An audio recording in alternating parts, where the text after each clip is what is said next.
What's up, ladies and gentlemen, boys and girls around the world? I would like to welcome you back to another episode of the Real Talk with Zuby podcast. Now, on today's episode, we have got on a three-way conversation. I've got on Carrie Hathorn and Belissa Cohen from the group LGB Fight Back, and we're going to be having a really interesting discussion today. So welcome to the show. Thank you so much for having us on today, Zuby. This is great. Awesome. So I've done a very brief intro there, but for people who are not familiar with who you are, why don't you tell them a little bit about you? Awesome. So we are a multi-generational grassroots organization composed of lesbians, bisexuals, and gay men. And we promote radical self-acceptance and self-love for all homosexuals and bisexual men and women. And LGB Fight Back advocates for the interests of the LGBT community. And in order to advocate for our population, we're fighting back against the T. Oh, okay. That is controversial. So the first thing people are going to note is the absence of the T. So what is the thinking and reasoning behind that? Mm-hmm. Yeah, that's right. So, I mean, just to give a little backstory on this, as far as we can tell, we're not even clear how the T got added in the first place. We've been, doing our own research to figure this out. But we don't think there was any big gay meeting that said, hey, let's add this T thing onto a movement about sexuality and same-sex rights. And so there, as far as we can tell, this never happened. This never occurred. And so our analysis is that the T as a political movement, transgenderism as a political movement, piggybacked onto our movement, the gay and lesbian rights movement, or the LGBT movement, which was coined in the 90s. The B was out in the 90s, which makes perfect sense because the B is about sexuality, just like the L and the G, right? Okay, but this T, what is going on there? So our view is that the transgenderism promotes bad ideas, the bad idea that it's possible to change sex, and which it's not, of course. But it's been quite an appealing concept. It's quite seductive, actually, to gay people in some ways, because it's a way for them to appear straight. It's a way for a lesbian to look like a straight man, right? And so rather than praying the gay away, we would say that they're transing the gay away. And so what this movement did, this political movement with its own clear agenda, very different from ours, was to create essentially a customer base, which meant that there was, a base of people who wanted medical services and products, such as artificial or manufactured hormones, or, lots of different kinds of plastic surgery, cosmetic surgery, right? And so this was about money and business. It was a business endeavor that went after our population essentially. And so when we're talking about business, it's like we know that there's businesses that promote the well-being of society, that provide services that are good for people, that help society run, right, that are beneficial. And then there's businesses that we would say are rather parasitic, that are rather harmful, and that aren't really interested in the benefit of the population or society. And so we think this is a huge, huge medical scandal in the making. And the reality is that LGBT people, we don't need medicalization. We don't need medical intervention. We're fine just the way we are. And so the T movement, we think that, they did target our community for what we would call medical gay conversion therapy. And the reality is, in today and this time period, they're not only coming for us, but now they're coming for everybody's kids. Okay, there's a lot there. Do you have anything to add to that thought there, Belissa? Well, we think that the way the T was added is kind of goes along with the concept of forced teaming, where one group or person implies to another group or person that they have shared interests or goals or a predicament. And that was, not just to our movement, but to the world at large, implied that we all are the same. And that is not the case. And we're trying to explain to people why the fight for LGBT rights is not the same as promoting the idea that it's possible to change sex and medicalizing a great number of people in order to do this for corporate interest. Mm. Yeah, no, it's interesting. I mean, I've made the point for many years that the T is a strange part of that acronym because the first three are clearly about sexuality, right? Who people are attracted to, and the T is something different. You know, in a crude way, I've said, it's someone likes dogs, someone likes cats and dogs, and then someone is saying that the cat is actually a dog or the dog is actually a cat, and things that are more complicated with there. Bit of a crude example, but it is something that's different there. So in terms of your own story and journey, what led you to think, okay, we need to create a group, an organization, a movement of people who are LGB, so who are part of this community, but we want to take a stand and exclude actually the T part of the equation? Because it's certainly the case that over the last, let's say 5 to 7 years, the T has really been the thing that's getting the hype, the shine. That's what everyone's talking about. It seems to be the popular thing, etc. So what was the moment that made you think, we need to speak up here? Well, I don't think there was like a moment necessarily. I mean, I think that a lot of people from the LGBT population have been really, really brainwashed into the trans ideology, overwhelmingly so, especially anybody under 40. So that includes myself. So, I was swimming along with this stuff for a good long while, at least 10 years, potentially 20 years of indoctrination, really. And so I think for me, it was like looking at the long-term, how this has played out long-term, and how we've seen more and more people from our community go down this path with not so great results. Didn't really see the benefit of all of this, and I mean, both can speak to this too, but we've seen it in our own, social groups in lots of different ways over the years. And the movement has definitely, changed and become a bit, the transgenderist movement has changed their narrative. It's like the snake chasing its tail kind of thing. It's like, it's a very circular argument. It's very illogical. It doesn't make any sense. But now at the point that we can see a whole group of young people, of teenagers who are being, kind of inundated with these ideas through social media and even through the school system, and huge numbers of young people now wanting to medicalize their bodies, and it results in sterilization. So we're concerned, and we worked with a parent group on Valentine's Day to do protests, and we protested outside of 4 gender clinics in the U.S. and Canada. So we are seeing the impact of this, and it's really extreme. Yeah, it's really interesting. Go ahead, Belissa. And I would say that the way that the T has been framed, this medicalization to pretend that it's possible to be the opposite sex, has been framed as gay 2.0, gay plus, just another way to be gay, when in effect it is the antithesis of that. It's saying that rather than be gay, why don't you trans the gay away and pretend to be a fake straight person?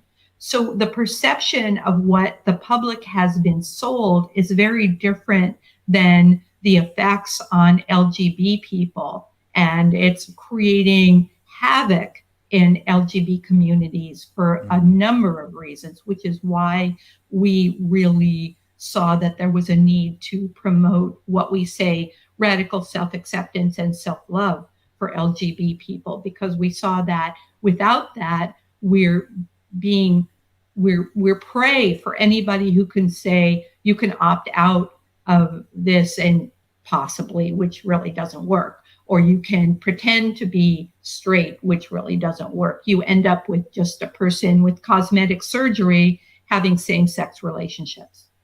And they're medicalized, and it has devastating effects on their bodies and shortens their lives. And it's not self-actualization. Self-actualization does not come at the end of a scalpel or in the plastic surgeon's office. That's not where self-actualization is going to come for anybody, especially LGBT people. So that's why we really saw a need for an LGB organization for people who are same-sex attracted. Yeah, that's interesting. I think the attachment of the T is simply largely a socio-political strategy, because what happens, especially, if one of us super straight people makes any sort of criticism of any part of transgender ideology, shall we say, then it's lumped as an attack on the LGBT community, right? As if every gay, bi, lesbian, trans person, like it's just this big lump group, and they all have the same ideas and they all agree on everything. And I know for a fact that that's not the case. Having this conversation, that's clearly not the case. And what's interesting is that, I was talking about the difference between those first three letters and the fourth. I think also the fourth one is ideological, right? So if a man is attracted to men, that's one thing. A woman is attracted to women. A man or woman's attracted to both. Like that's just a fact, right? Like that's just, okay, that's what it is. But transgenderism in the way it's presented today is very much ideologically based, right? It's very much an ideology. It's completely changing the notion of sex and gender and creating a differentiation between them, changing the whole concept of what the word man means, what the word woman means, what the word boy and girl means, what male and female mean, etc. And it's closer to a sort of secular religion and a dogma which you're just supposed to go along with and not ask any questions about. And then, of course, on top of it, you've now got people saying that they're non-binary or they're inventing new genders, and there's this and there's that. And I think that by lumping them all together under this LGBT umbrella, it sort of makes it hard for people to talk about it without sort of people trying to say, oh, you're just attacking all of these people, or you've got a problem with all of this or whatever, and you're trying to deny people's existence and deny reality and erase people's identities and all these very, what's the word? I don't know, just sort of extreme assumptions that are made. It's very, very exaggerated, and there's a very severe overreaction, which again, I think is more of a tactic and a strategy than it is how people genuinely feel and view this. Well, yeah. And because it's a tactic and a strategy being pushed on the rest of the world with a lot of money behind it and a lot of paid people who are paid to promote this ideology, let alone the foot soldiers that were created when the LGBT community was kind of brainwashed and seduced into these bad ideas. But now, there's so much virtue signaling about adopting these ideas and this compelled speech. And, women especially are losing their jobs. People are being deplatformed. These bad ideas are really kind of awash in our community. And it is a strategy. It is really this idea that, there's just so much money behind it, pushing these ideas that everybody thinks that they can't say that the emperor has no clothes. They have to say that the emperor is wearing a full party dress, and that is really not the case. And we've got to make it okay for people to stand up and say these truths. And that's one of the goals of LGB Fight Back, is to say to people like you, the super straights, Zuby, that we're allied with the super straights, the super lesbians, the super gays, and the super bis are aligned with the super straights, and that sex is real, and that homosexuality and heterosexuality are both based on sexual attraction, not same gender attraction, and it's been redefined in the dictionary. So we want to make people understand that that the LGBTQI+++, as they're adding, is like you said, an ideology not based on material reality or biological fact, and that straight people, the super straights, do not have to go along with this to avoid risk being called bigots. I hear that. Yeah, so I mean, that was part of what we understood needed to happen, was that if LGBT people came out and said, whoa, like, the world's gone mad, and we can speak to that and say how it's gone mad, and we're like the canaries in the coal mine here that have been dealing with this stuff for decades, like literally like at least 20 plus years. This stuff has been permeating in our culture. And so when Belissa mentioned the foot soldier bit, that's really true about how when these bad ideas were introduced in the community, people adopted those ideas and then they disseminated those ideas, right? And so that's why you get that hardcore reaction from people being like, "Oh my God, you're against the LGBTQ plus whatever," And it's like it's because they're indoctrinated. There really is an indoctrination to this, And so but the thing is that when we look at the history of like, well, how the heck did this even happen, right? One of the things that we've realized is that our organizations, the LGB organizations, were taken over. I mean, I guess in the UK, I mean, Stonewall is a clear case example of that. But we have like 200 plus organizations in the United States, community centers, different kinds of organizations. Yeah, and so our organizations were taken over, and the way that they were taken over wasn't simply through an ideology, but it was through the funding, because we're talking about some of these activist billionaires who are promoting these ideas, that want these ideas to come out, as you said, a bigger strategy. Well, who came up with that strategy? We've got some ideas, and so we have a sense of who some of these men are actually who have promoted these ideas. But what did they do? They created foundations that then would donate to LGB organizations. Strings attached, T attached. So we've seen the funding that, we used to get, there's charts actually that show the funding that goes for lesbian stuff, and the funding that goes for bisexual stuff, and the funding that goes for gay men, right? And then now the T is like this much of the funding. I'm feeling left out. I want some funding. Well, so do we, frankly. Our grassroots here, like, volunteer effort, trying to like bring down this like monster Trojan T political movement, right? Throw us a bone, But really, it's like they did it through funding. So they funded our orgs and took them over. That's how we got what we call LGBT Inc. And what do you think is the goal there?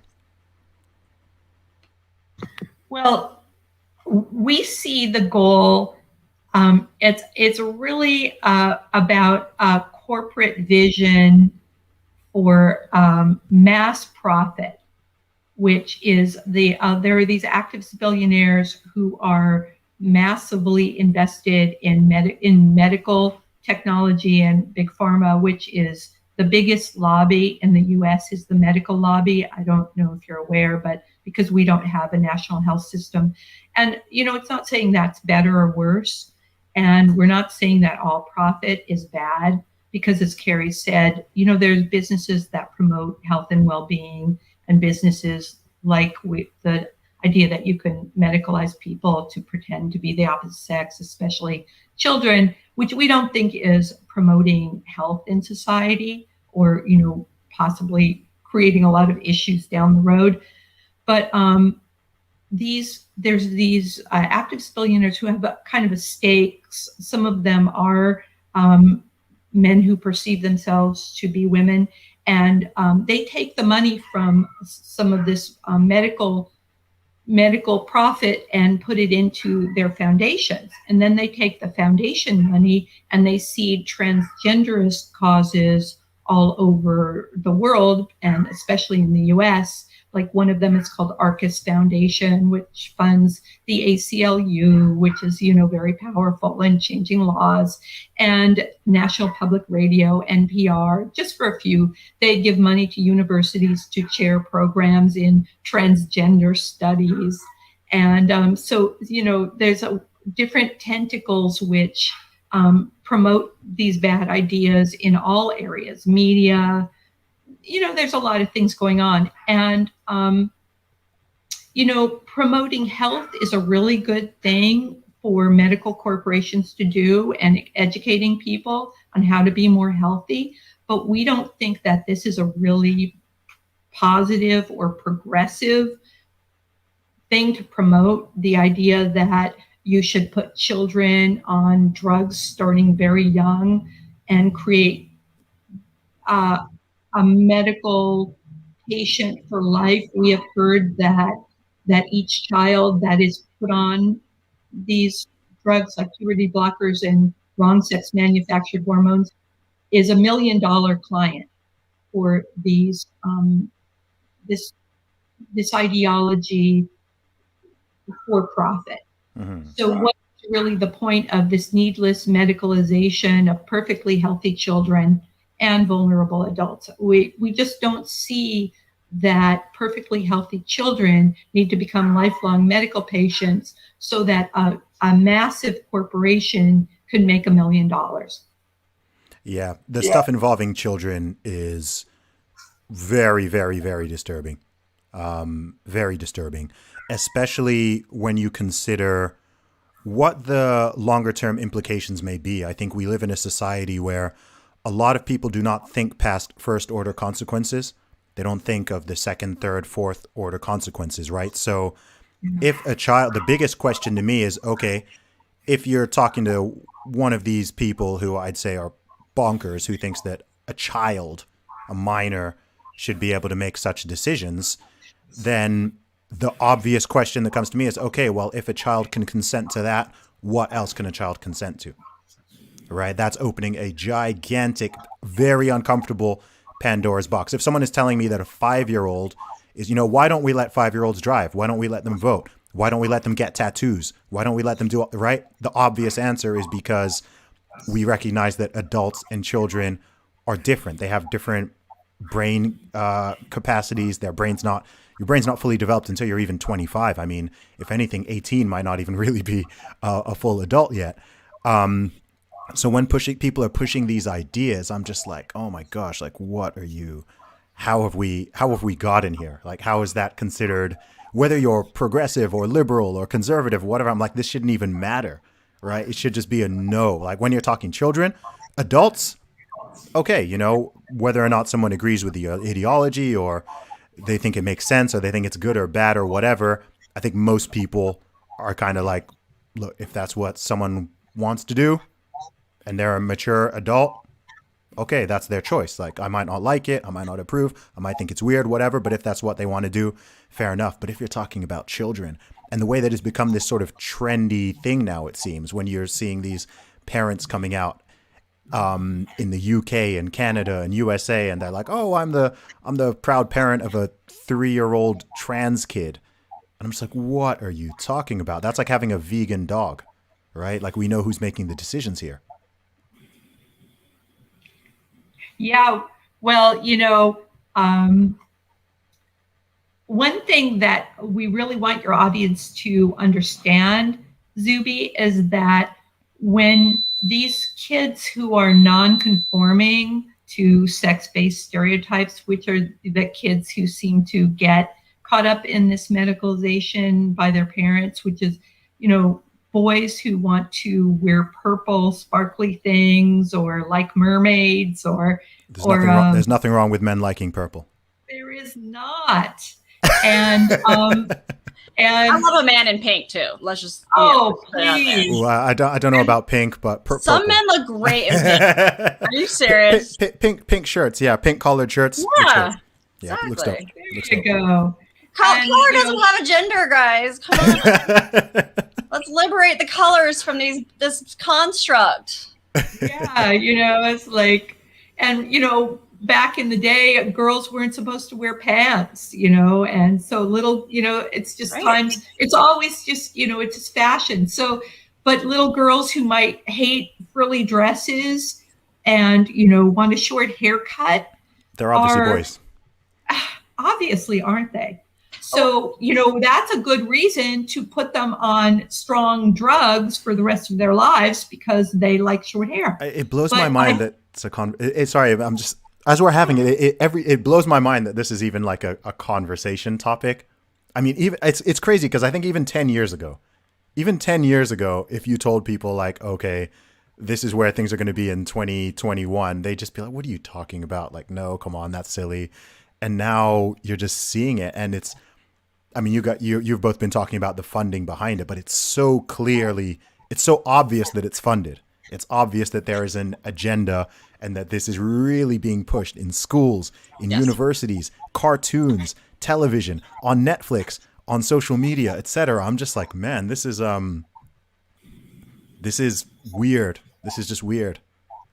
Massive wave of propaganda. But one thing that I always like to point out is like 20 years ago, if you had a kid who wanted to play with different identities or say this or that, you would just say, oh, well, you know, that's whatever. It's just child's play. But now there's this push to take whatever kids say as being like a very super important thing to listen to. And you have to, you know, affirm everything that a little tiny itsy bitsy kid says on through. So these kids are not being allowed to just play and grow up and take on identities as kids do. That's why they're getting locked into these.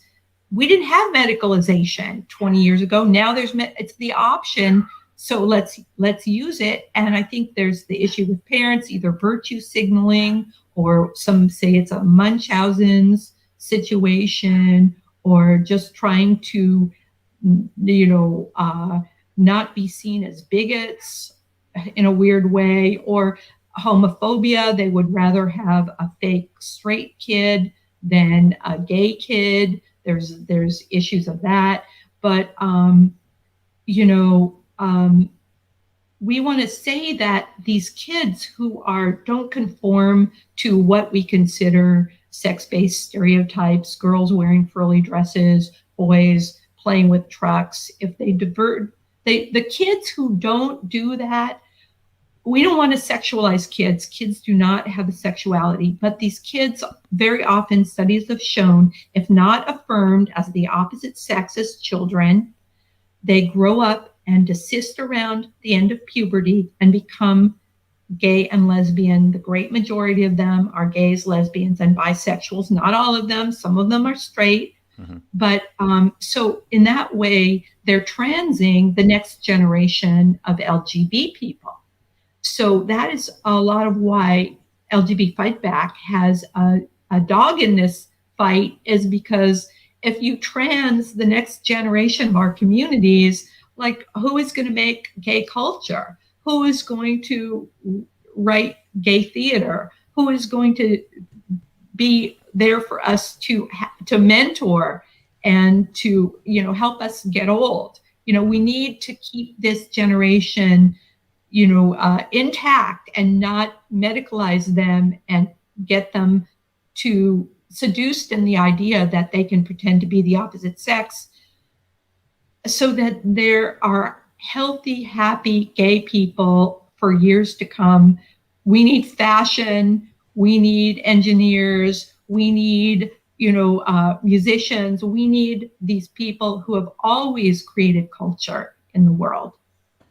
Yeah, I mean, I think the other thing is, like, what we're seeing is like this tidal wave of teenagers. Belissa, can you mute, because we get the background? Yeah, we get this tidal wave of teenagers right now who have been really seduced by these ideas. So it's not just going to be gay kids.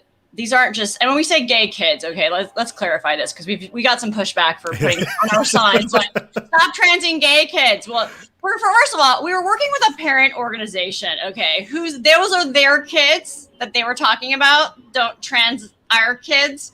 And we're not talking about, prepubescent children when we're talking, there's children, prepubescent children, which they put on puberty blockers that then they're sterilized. They're going to be sterilized. They have lifelong health consequences. If you don't go through puberty, you don't develop normally. Your brain doesn't develop right. Like, there's so many problems with this. Okay. It's not just about genitals. This is way beyond the endocrine system, the hormones that you need to develop into a healthy adult. Right. So those are children. When we're talking about kids, overwhelmingly what we're talking about is teenagers, because they're minors. They are minors. And once you go through puberty, or as you're going through puberty, that's, such an important, and kids do have a sexuality in puberty. They are developing a sexuality. Like, a lot of teenagers know who they're attracted to. I mean, this is not like, you remember back to when you were 13, 14, 15, like, you had a sexuality. Okay. Yep. So people develop sexualities when they're going through puberty. So that's what we're talking about. And so these were parents saying, stop transing gay kids. They're talking about their own freaking kids. Okay.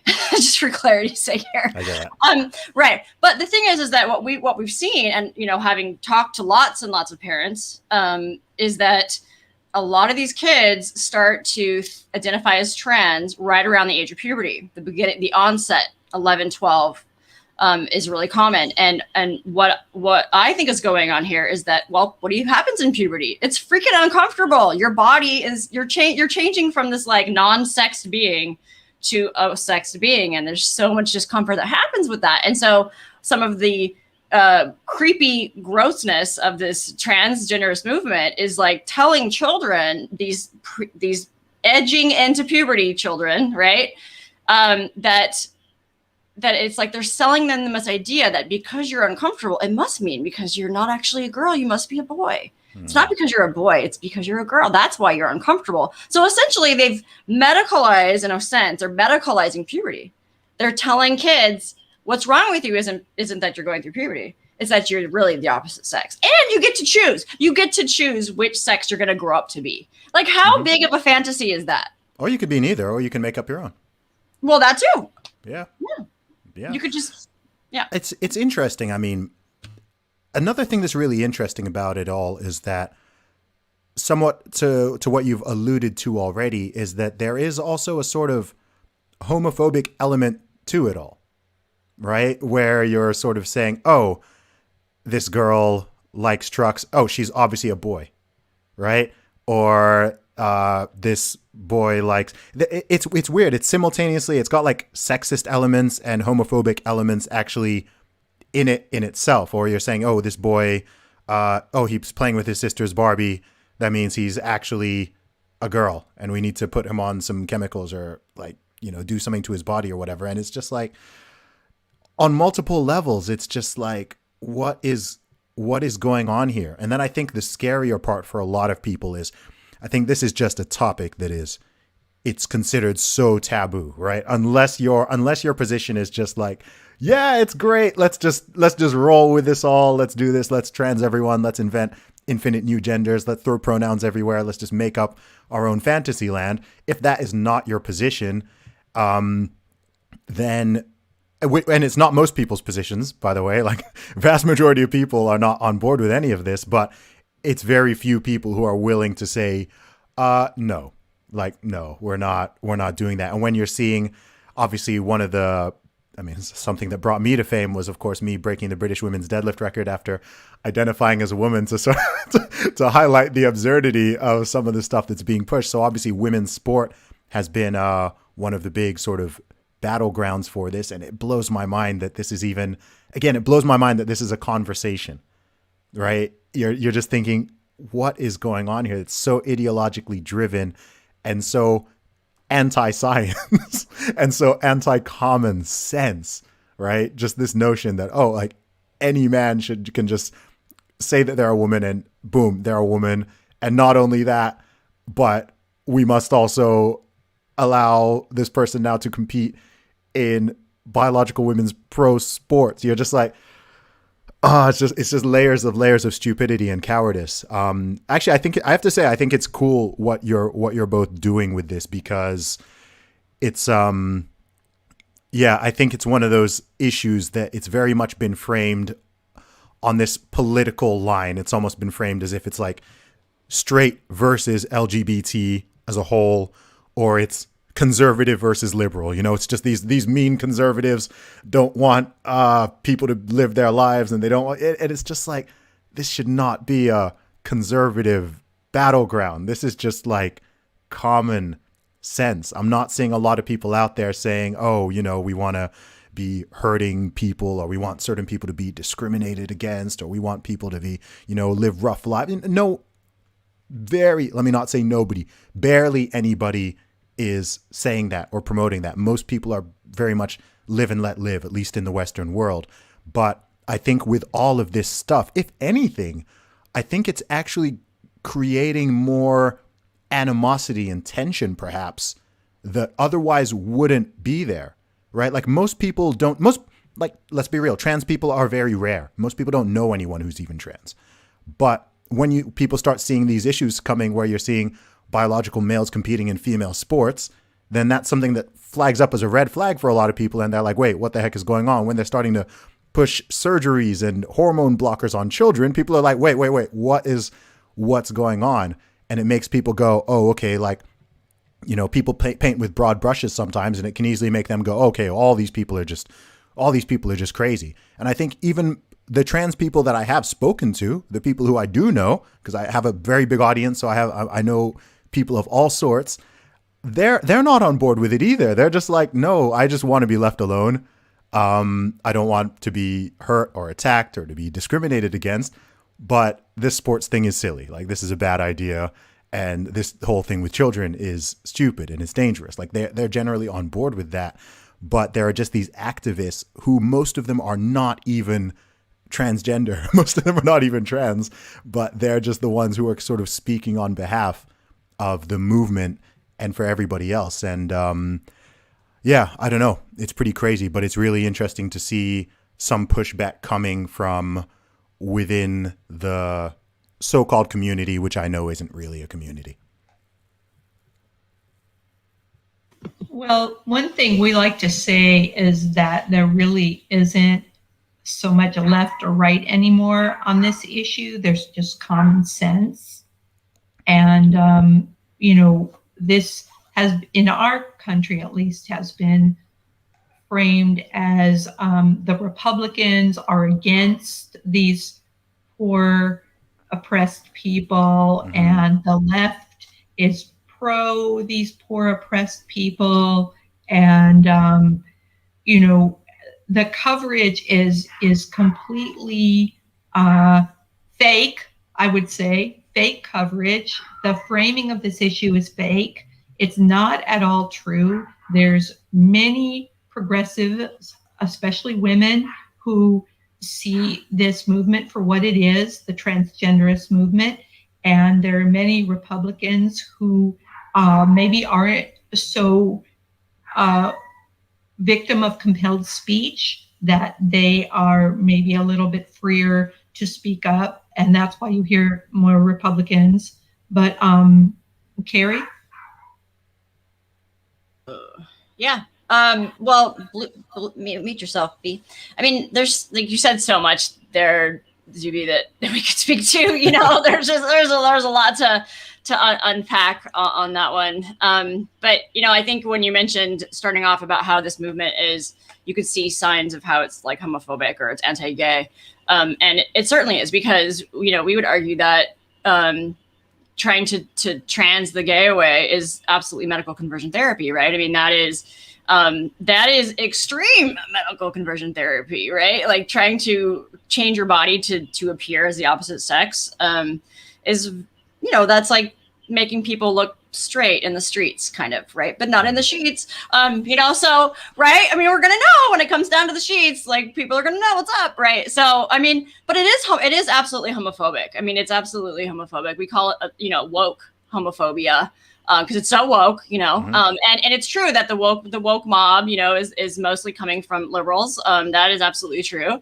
But that's you know, there's a problem, I think, here if the left can't understand biological reality and material reality, and they think that drugging kids up and chopping up body parts is a progressive good thing. I mean, what the heck has happened here? Like, what is going on? Like, right? I mean, so we really want to kind of give like a ding the bell for these people who think this is a good idea, because this is not a good idea. And we've seen it play out inside of our communities for the last 20 years. And even to the point about, you know, trans people, what is that exactly? Who gets to qualify for that? And I think that was part of your point, I think, when you did the deadlifting, right? So, but you know, it's a big question that needs to really be answered, in the sense that we don't think that you know, there's men and there's women, there's males and females. Homosexuality is defined by same sex attraction. We have to be clear, right? All sexuality, heterosexuality, opposite sex attraction. I mean, this is like basics when it comes to like human experiences in the world. Do you know the thing that it's not even unique to humans? It's the whole animal kingdom. That's the crazy part. It's like, okay, well, where are the trans frogs and gorillas? And, you know, there's male and female in every species. And what blows my mind as well is, you know, with a lot of liberals and progressives, is they very much claim to be the pro-science side, right? They'll say, oh, those right-wingers are anti-science, and they're, you know, they're denying science and whatever, they're science deniers. And then 2 seconds later, they're talking about how men can menstruate and women can have penises and all of this stuff. And I'm just like, what?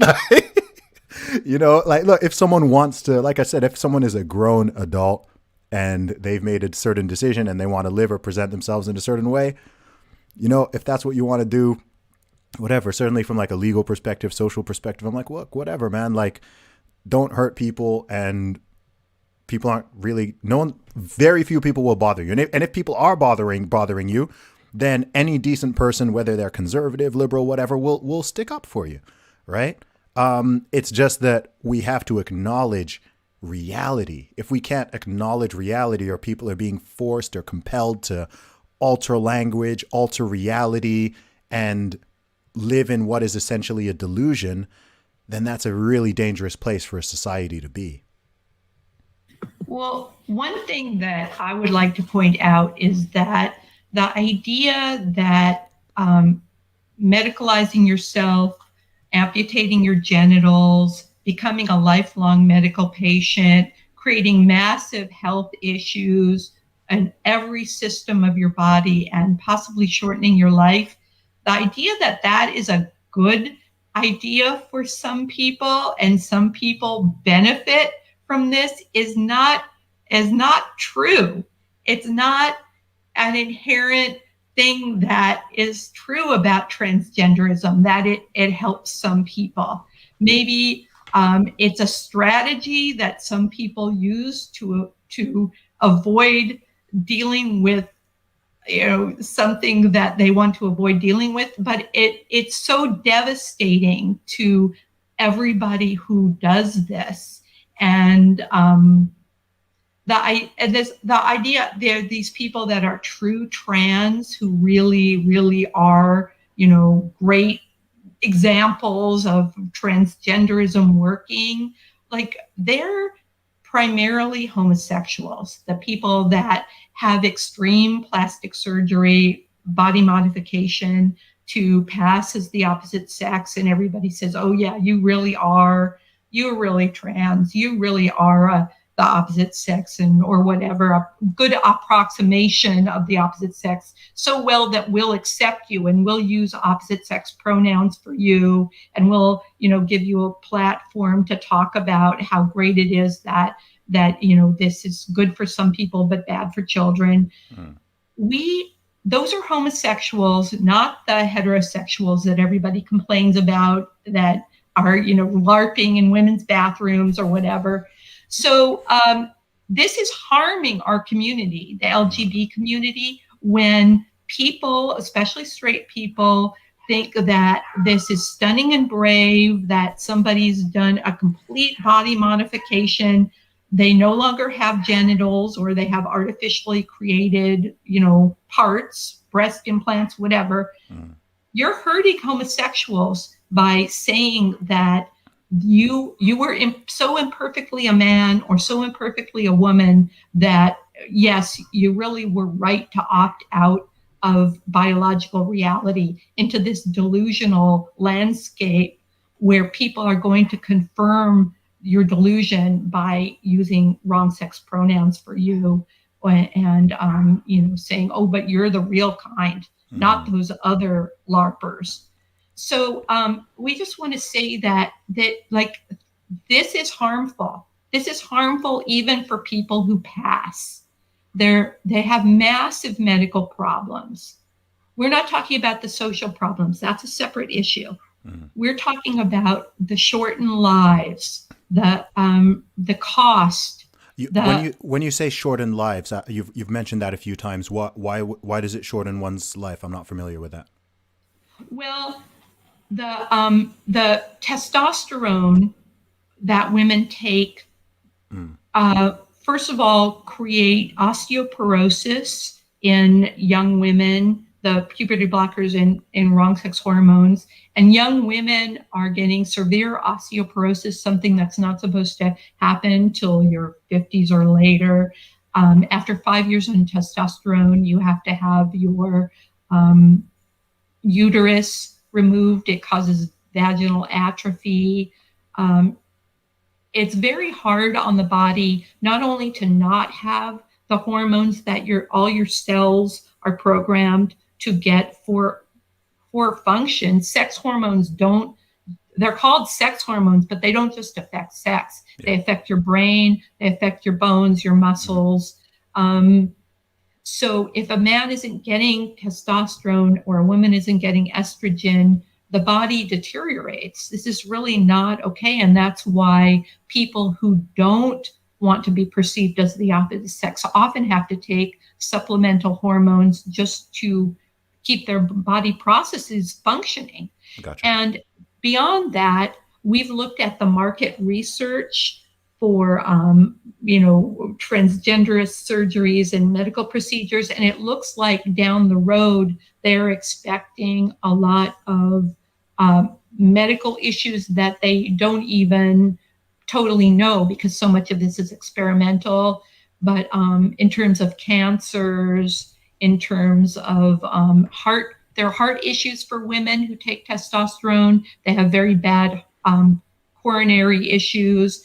And we already know that adult women who take hormone replacement therapy, estrogen, after menopause, that used to be a good idea. Now it is not allowed because these postmenopausal women on estrogen develop cancer. Well, what about these men and boys who take estrogen starting from their teens or 20s? All those decades of estrogen, it's okay for a man to take wrong sex hormones, but a woman can't take right sex hormones? Like, of course, stuff is not being really talked about.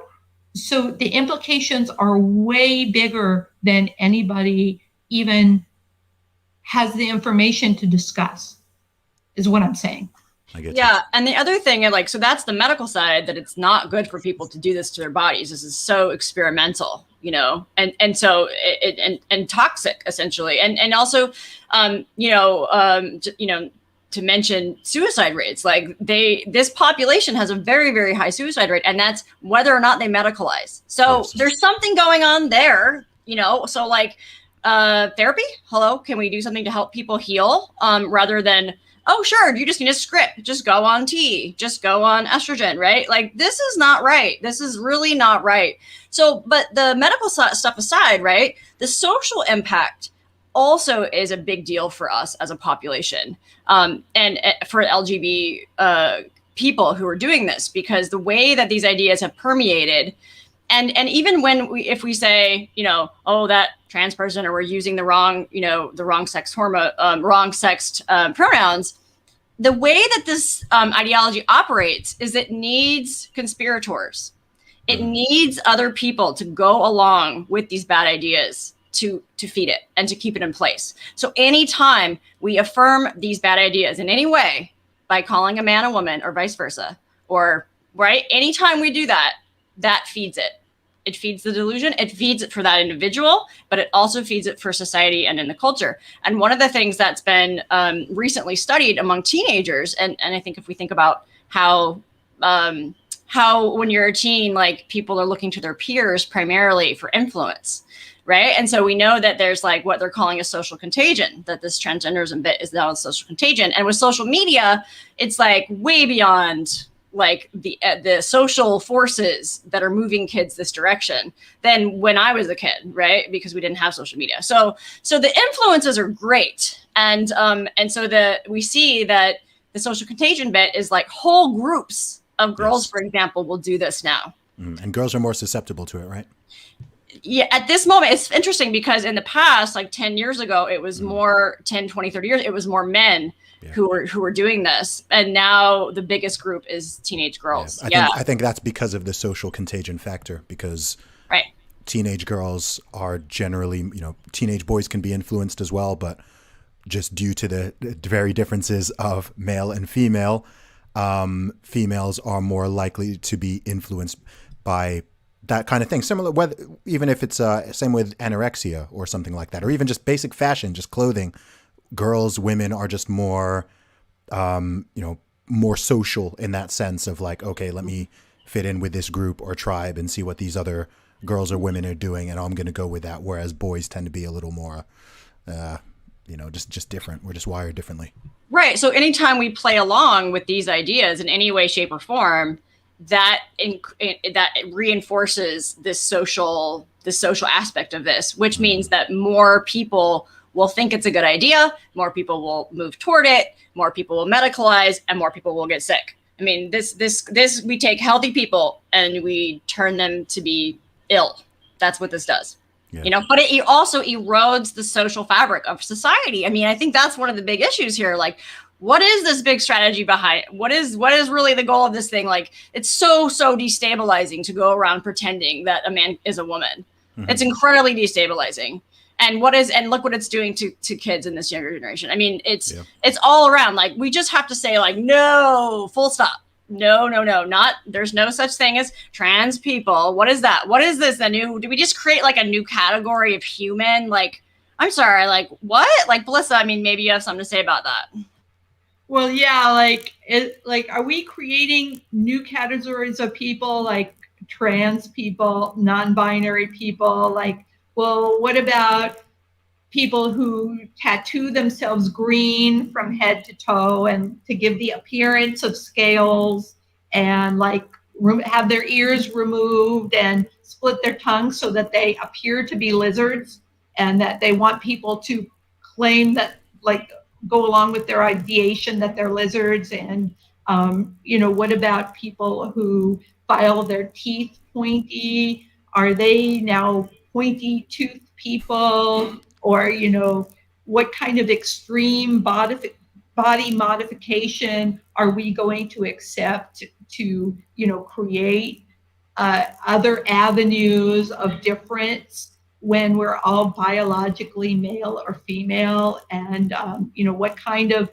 compelled speech are we going to create to acknowledge new forms of people? I mean, I know it sounds ridiculous because it's become so accepted that we call a man she, or we call a woman he and her. I don't think it's become, I don't think it's become that accepted. That's the thing. I think firstly I think someone's mic is, I think this is happening with a lot of things, is the media and the power of mainstream media and social media. They can make it seem like an idea is way more popular than it actually is, or that a certain population is way bigger or has a certain way of thinking that doesn't actually represent reality. They do this on different lines. They love doing it across, gender lines, sexuality lines, racial lines. They love making it seem, all black people think like this, all gay people think like this, all these people, all white people think like this, all women think like this, all men think like this. And whenever you do that, you're going to be wrong, because people are just individuals, which is one reason why I've always thought, from the past 20 years, I've always thought the term LGBT community is stupid. right? Because it's just a political tool, because I'm like, that's not a community, right? Like they're not all, I mean, was it Dave Chappelle who even made a joke about this? It's like firstly, everyone is just an individual, right? Just knowing who someone is attracted to does not tell you much about them, just like knowing somebody's skin color doesn't tell you much about them, or knowing how tall somebody is doesn't tell you much about them, etc. And it's like they just lump this whole thing together, and then they'll have certain groups and spokespeople acting as if they're speaking on behalf of the LGBT community, or someone who's speaking on behalf of the Black community. And it's like, oh, well, when did 1 billion of us vote for you, right? Like, when did all the Black people in the world just be like, okay, this guy is our representative, he speaks for all of us? And it's just like, what is going on here? But there's something you said earlier, Carrie, which I'm kind of interested to know. You were talking about, you've seen over the past 2 decades how this has sort of crept into the community. So can you speak a little bit more about what that's looked like? Because that's something I, for obvious reasons, don't have like vision of. So how have you seen that rise up? Yeah, sure. I mean, Belissa has her experience too. And also just to clarify, like, we are the spokespeople for LGB Fight Back, but we have a larger group of us so we're representing. Yeah. Just to clarify for people, like, it's not just me and Belissa's show. It's not, as much as we like it to be, but it's not. But yeah, so I think the way, and I think that we can see generationally, that's one reason why when we say we're a multi-generational organization, that's really significant, because we've seen from multiple generations now how the T has crept in and how it's operated inside of the community. And I know when you say community, the reality is, I think for gay and lesbian and bisexual people, is that we have historically built communities, and that is all over the country, all over the world, in different places, in different cities. Like, so it's true. There's more like little mini communities all over the place. That is really how it works. And that really has been our experience, I think, for most of us, especially, at our age group and up. So because it was kind of like, there was so much homophobia that, people were kicked out of their families. People were kicked out of their families, and we had to figure out how to find each other and create some kind of semblance of community and support. So that is a real thing. And that is why we say that. But so I think inside the community, how we've seen this play out. So, for example, in the mid 2000s was when I met, the first lesbian pretending to be a straight man, and was hearing about, the medicalization piece of this. And so what it looks like on the ground is you have a group of lesbians, because gay and lesbian communities are really divided by sex. That's really how it works, unless we're going to do an event or go to the club or something, right? But it's pretty much women and men. That's how it works. So in the lesbian community, all of a sudden now you've got a lesbian who now is appearing to look like a man. Interesting. So it's pretty obvious for us when this happens. And then it's kind of like, and so there's, one here, and then a couple years later, oh, there's another one, and then here's another one, and now here's another one, and like, right? And so now with the younger generation, I'd say like let's say 20 to 30, for example, these ideas are so forceful, so prominent, that for a lesbian to say, I'm not interested in, let's say, a man pretending to be a woman. Okay. She is now called a bigot. She's being told she has genital preferences. Oh, yes. They do this. They're trying to do this to straight people too, but they've been doing it to us for 20 years. They've been doing it to us for at least 20 years. Okay, so we've seen this on the ground. Like, we're the canaries in the coal mine here, going, "Here's what's coming, guys. Straight people, hello. Here's what's coming." Like, I mean, really, we're blowing the whistle here. I mean, this is what it is. So we have this hardcore homophobia being launched at lesbians and gay men who are like, no, I'm just same-sex attracted. Like, I don't care what you do, plastic surgery-wise and hormone-wise. Like, we know what you are. You're, right? So there's something about it that is hilarious. Like, okay, good. I mean, it's tragic for us. It's been freaking tragic. It is, but it's like the whole visual. You need the visual, right? It's so silly. It's just like you're just imagining, like, I don't know. It sounds like something out of South Park or something, like there's a guy who like really wants to like hook up with some lesbians or something. So he's just like, I have an idea. Yes. Seriously. And then like, yes. Yeah. I don't know, I guess. And then if a lesbian is not is not too fond of the penis, shall we say, then that you shame her by calling by calling her names. I'm just like, wow, that's yes, she's got genital preference. She's a fetish. She's a genital fetishist. Oh, they tell us this. They if you go to our Facebook page, like come to LGB Fight Back's Facebook page, and you can see all the things that they lauded us. We did a post about lesbian visibility, and like 1 million trans activists showed up to tell us how we're so horrible and we're such bigots and all of our genital preferences. And I mean, really, like it's really abusive. This stuff. Like, come and see for yourself. Like, there's like 500 comments. Like, I will have a look. I was going to ask actually a big question. What's been the response? Well, I mean, the hate mail is amusing. I find it very amusing when they call us genital fetishists and say that we're bigots because we are same-sex attracted and not same-gender attracted. I mean, you too, Zuby. I assume that you might have some genital fetishism going on in your own life. I don't know. Maybe genital preferences. Do you have a few? I do have genital preferences. It's kind of I'll be honest. I think that's wrong, Zuby, and I think you really need to examine your genital fetishism, and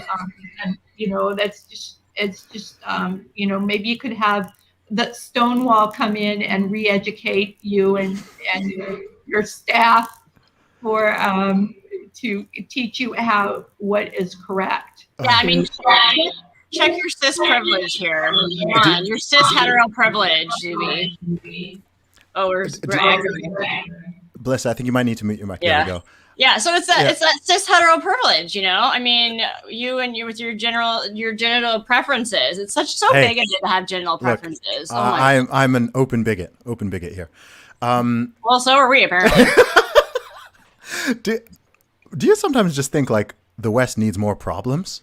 Like am I the only one who thinks this? Sometimes I'm just looking at this and I'm just like, the West needs some new problems, because like some of these things I'm just like, what is going on? Have all the big battles been like fought and won and conquered, and now people are just kind of like, okay, to fight racism we need to take Aunt Jemima off the pancake syrup bottle and remove Uncle Ben, and we need to, like there's these straight people here being straight and these lesbians here being lesbian. Like that's not enough. Like Aunt Jemima needs a trans flag. Yes, those straight men need to start liking penises. Those lesbians also need to start liking penises.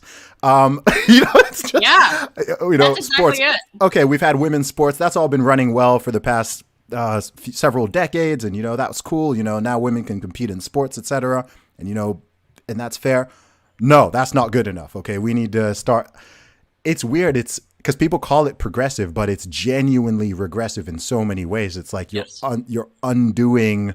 You're just going backwards, and you're undoing and corrupting certain battles that have already been won, and creating new problems where there just wasn't a problem there before. Like with women's sports, there was no problem. Like no one had any problem with it. And now all of a sudden it's like, okay, we're just going to come in here and disrupt this thing and turn it into this huge ideological and socio-political battle. And we're going to pick the conservatives against the liberals and the, Democrats against Republicans. And I'm just like, what? And who wants this? And how many people is this even trying to appease?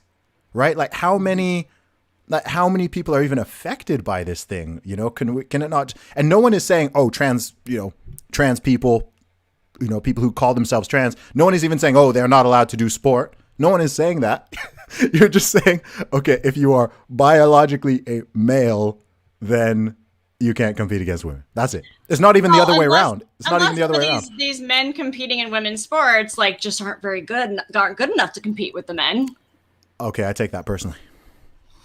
Oh, well, I mean, one of the things we were wondering about is when you were, deadlifting, right? When you were competing and you were identifying as a woman for those, 9 seconds? You were identifying as a woman for those 9 seconds. Mm-hmm. That actually would make you a lesbian for those 9 seconds too. Yeah, just so you know.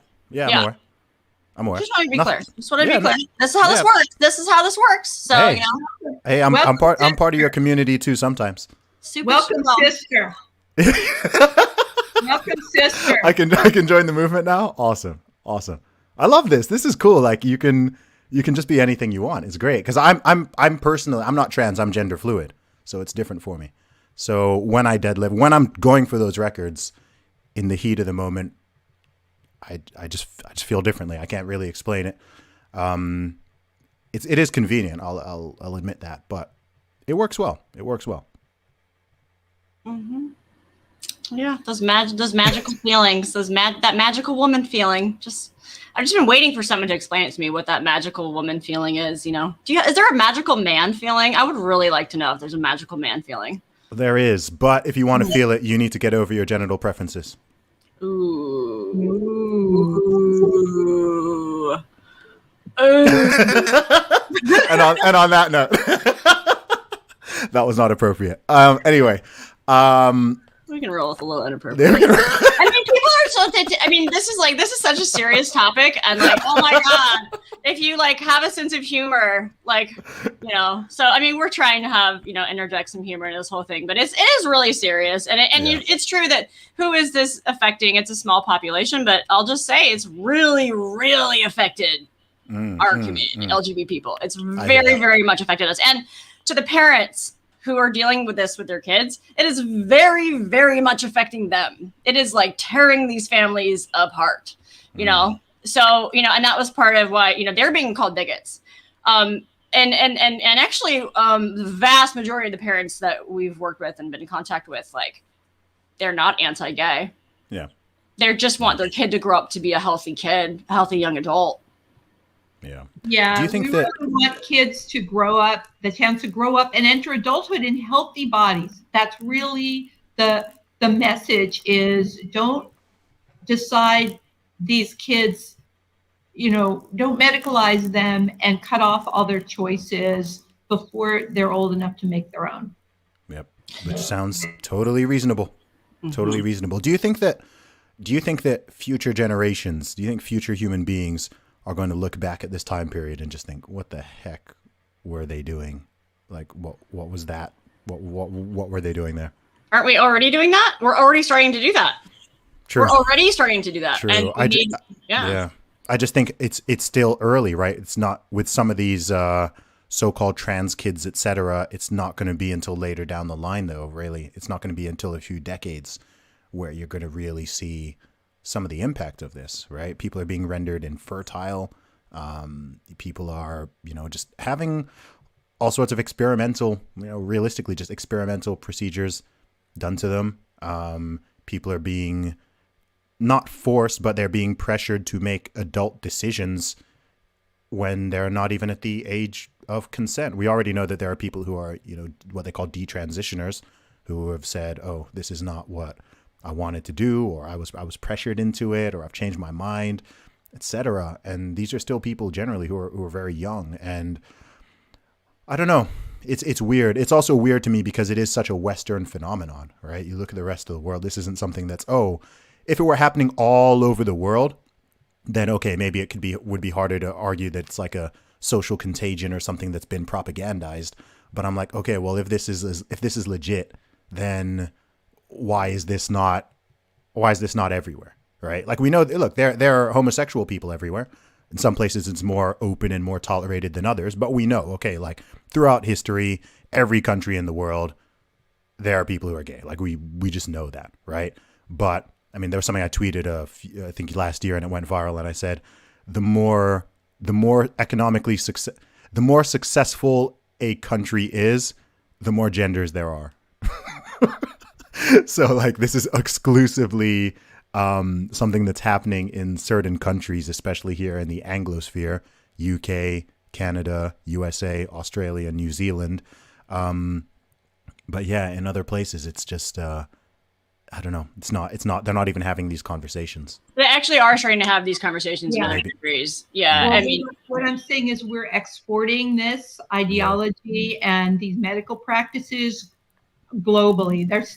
They're started, why we understand them so well is because they started in the US and they're being pumped out, both the ideology and the medical practices from here. They've gotten to the Western world first, but I've been hearing from women globally all over the world who are discussing how these ideas are infiltrating every country, some greater and lesser degree. But what you were saying about what's going to happen in the future, we see a medical scandal in the making, a massive medical scandal.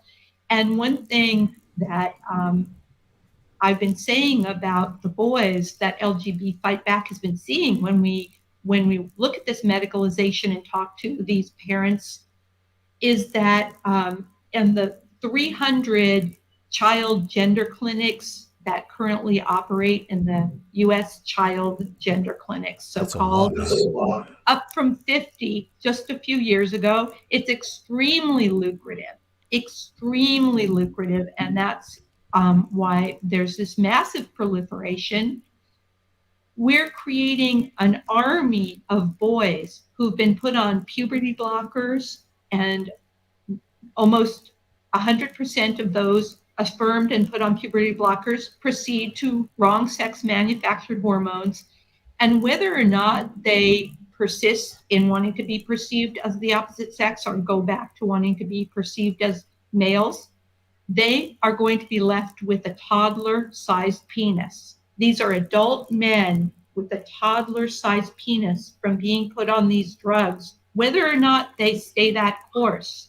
So we're creating an army of men with toddler-sized penises that don't function the way a male penis should. And I personally think these men are going to be angry.